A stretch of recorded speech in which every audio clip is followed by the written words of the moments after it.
Hey everyone, my name is Luna. I will be going over Africa Study 11, Harrison Block. So this is my presentation outline. You are more than welcome to pause and go over it. We will be starting off with the athlete summary. Harrison Locke is 35 years old. His gender is male and pronouns are he, him, and his. His sport is mixed martial arts. Some demographics is that he is the CEO of his own company, which is an architecture firm. He sits a lot in meetings, but has a standing desk to make up for that. He usually works around 8 to 10 hours per day, whether it is in the office or at home or meetings in the office or with clients. He owns his own condo in downtown Dallas, which is about 6 blocks from his job, so he walks to work in the mornings. He has two dogs and doesn't know how to cook, so he usually orders food from a meal planning service or Grubhub. Anthropometrics, so his height is 71 inches, weighs 205 pounds. Weight history, he has no concerns according to his profile. Body fat is 22%, BMI is 25.5, ideal body weight is around 172 pounds, and fat-free mass is 159 pounds. Medical history, he currently doesn't take any medications, doesn't have any allergies or intolerances. He was diagnosed with avoidant restrictive food intake disorder, AFRID, which is a condition where individuals avoid certain foods, limit their overall intake, or both. It is characterized by anxiety and fear of food consequences, and the main treatment is cognitive behavioral therapy. So injury history, he tore his ACL in 2002, and he's had three herniated discs from weight training accidents as of 2016. Moving along to his exercise routine, I briefly wanted to touch up on mixed martial arts characteristics, just like what it consists of, such as striking and grappling techniques and submission. The physical demands are anaerobic power and aerobic endurance, as well as strength and flexibility, and it's a weight class sport with rounds. Harrison's exercise routine consists of training 6 days out of the week with his trainer at a MMA gym that he goes to. And these sessions usually last between 90 to 120 minutes. On top of these training sessions, he runs between 5 to 10 miles 3 mornings out of the week on an empty stomach. On even training days, he runs around his neighborhood, and on top of that, he goes to a nearby middle school and runs up and down the stairs. On his odd training days, he just runs on trails. He previously did high competitive and is currently competing in intermediate tournaments locally and statewide. This has been for the past 3 years, but he has been an athlete for 15 years total. Next, we will be discussing Harrison's 24-hour recall. So this is Harrison's 24-hour recall results, and I use Nutrition Calc Plus to gather this information. I made a profile with his data, including height, age, weight, weight goals, which I left as wanting to just maintain where he's at due to not expressing any concerns in his profile. On top of that, I also included his activity level. So we see that his total, he had a total of 3,858 calories, which fall under between the range that I recommend him, and I will be discussing that in future slides. His carbohydrate intake was 367 grams. Protein was 167 grams. Fat was around 162 grams. And then fluid intake was around 10 cups. And I just want to kind of point out how He has a low carbohydrate intake, and MMA athletes rely on glycolytic energy systems due to the explosive burst, grappling, and like sustained striking. They all deplete glycogen quickly. And then on top of that, low carbohydrate intake can lead to early fatigue, poor recovery, also reduced endurance and mental sharpness. Now, the protein, it supports muscle repair, and excessive intake beyond means may replace carbohydrates, increase satiety, which can reduce total caloric intake, which is a big issue due to him being diagnosed with Afrin. On top of that, it may strain digestive tolerance, especially in restrictive eaters such as him. Now, fat, it's his fat intake is really high, and this may slow digestion, which can make eating large meals hard again due to his diagnosis. It also replaces carbs, so it'll be critical for his performance, and it may lead to gastrointestinal discomfort or feeling too full. And lastly, doesn't directly fuel high intensity performance, unlike carbs. So, calorie recommendations. The activity factor that I chose for him was 1.73 due to him being very active, training 6 days out of the week. On top of those training sessions, running 5 to 10 miles, as well as walking 6 blocks to work, and just him having a busy schedule overall. Um, So using the Mifflin St. Joer, I got 3,253 calories per day. Cunningham gave me 3,631 kcals per day. And then the simplistic formula generated 3,868 kcals per day. So I recommend him between 3,500 to 3,900 kcals per day. And I feel like this will benefit him and enhance his performance, especially if we start distributing those macronutrients equally. So, going into the macros breakdown, we're going to start off with carbohydrates. As I mentioned earlier, carbohydrates are crucial for supporting high intensity efforts like striking, grappling, and the explosive takedowns that these athletes do, as well as replenishing the muscle glycogen stores, crucial for sustaining performance, and it delays fatigue. So the recommendations that I came across for MMA athletes is between 5 to 7 grams per kilogram when doing moderate training, and 7 to 10 grams per kilogram if they're doing intense training. Pre-training, they should be consuming between 1 to 4 grams per kilogram, and post-training between 1 to 1.2 grams per kilogram. And I just want to point out that this range falls with our lecture. So in our lecture, we learned that before training, between 3 to 4 hours, to consume around 3 to 4.5 grams per kilogram, and after training, around 1.5 gram per kilogram during the first hour. So, kind of falls close to that range. So, the recommendation that I'm giving him is 7 grams per kilogram for a 3,500 calorie diet. Next is the protein. As we know, protein supports muscle repair after the grappling, sparring, and strength training. This minimizes the muscle catabolism during weight cuts.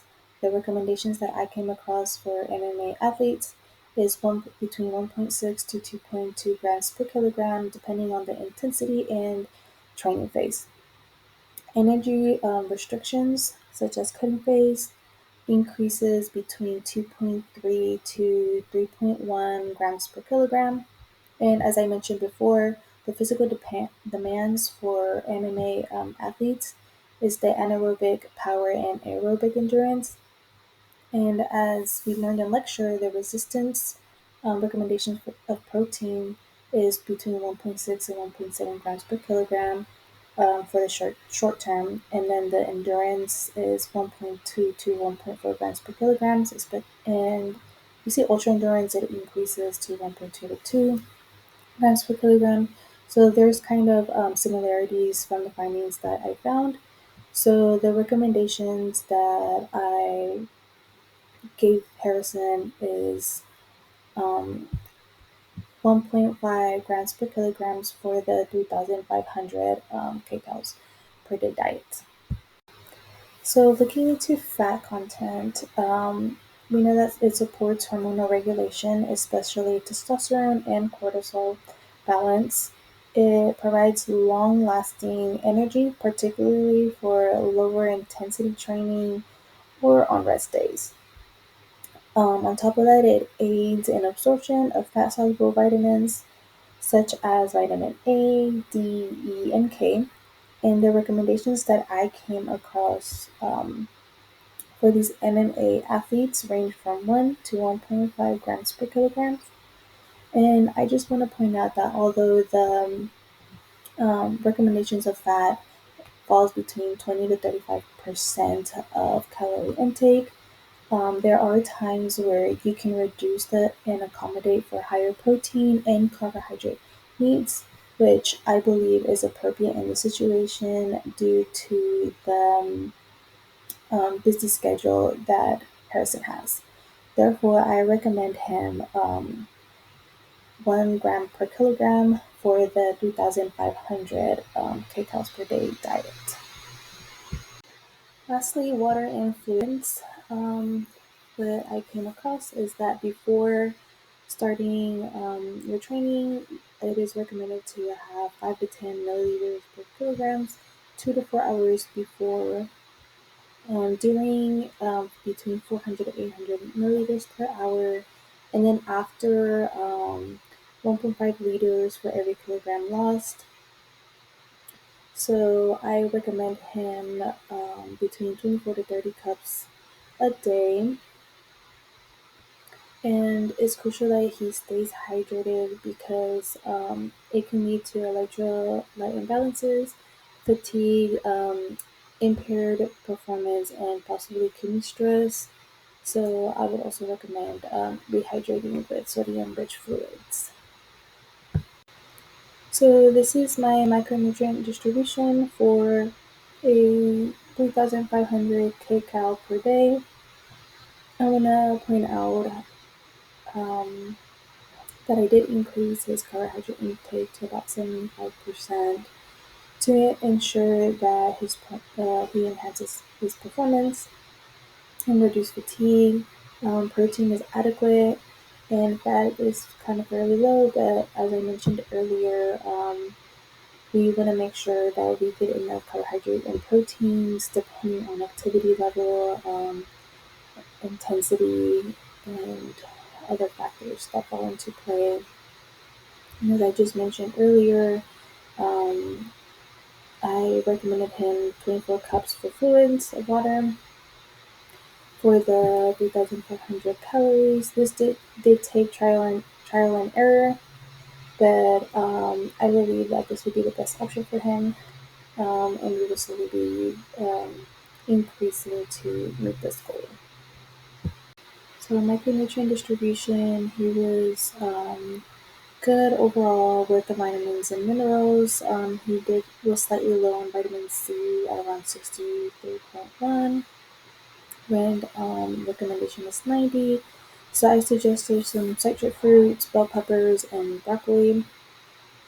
He was deficient in vitamin E and D. Vitamin E around 1.2, when recommendation is 15. So I recommended some almonds, sunflower seeds, or avocados. Vitamin D, he was at 220 and recommendation is 600. So I suggested more sun exposure or fortified foods like yogurt, milk, and cereal. Kind of wanted to see his reaction to these foods. due to the average diagnosis that he has. And if he didn't feel like including any of these just yet, we would go over it together to kind of discuss our other options. That way, um, we can meet those requirements for those vitamins. Supplementation, I did come across some studies where they recommended MMA athletes to take creatine monohydrate because it boosts power output, lean mass, growth and recovery, especially helpful for the grappling and striking. And they recommend 3 to 5 grams per day. They also recommend whey protein because it will help meet protein needs during restrictive weight loss cutting and it is fast absorbing. They recommend 20 to 30 grams post training. And as we saw earlier, Harrison is deficient in vitamin D and E. And vitamin D supports bone health, immunity, and testosterone. So I added that supplementation for him. The recommendation that I found for MMA fighters was 1,000 to 2,000 um, IUs per day. Although this exceeds the recommendation of 600, this high dosage can have additional benefits for this athlete. And then vitamin E will help with the antioxidant, brain health, and red blood cell formation. And again, the recommendation is 15. So I included those supplementations for him. Next, we will be discussing his meal plan. So this is my 1 day sample meal for Harrison. I went based off of the schedule that I was getting um, in his profile just to not disrupt any training sessions or meal patterns that he already has. Um, on top of that, I use similar fruits to his 24-hour recall. Due to his accurate diagnose, I want to make sure that he's actually eating and getting all his nutrients and just to tackle the day since he has a busy schedule and his high activity. So again, like I mentioned, his average diagnosed has a couple challenges such as like sensory sensitivity, low appetite, or volume intolerance. It can also include fear of GI discomfort or new foods, as I just mentioned. So, kind of limit variety and avoid like animal products. I do have some lean protein in there and plant based carbohydrates and proteins such as the lentils and quinoa, chickpeas as well. Um, but yeah, I want to just ensure that he is getting adequate intake of nutrients and once again focusing on those carbohydrates.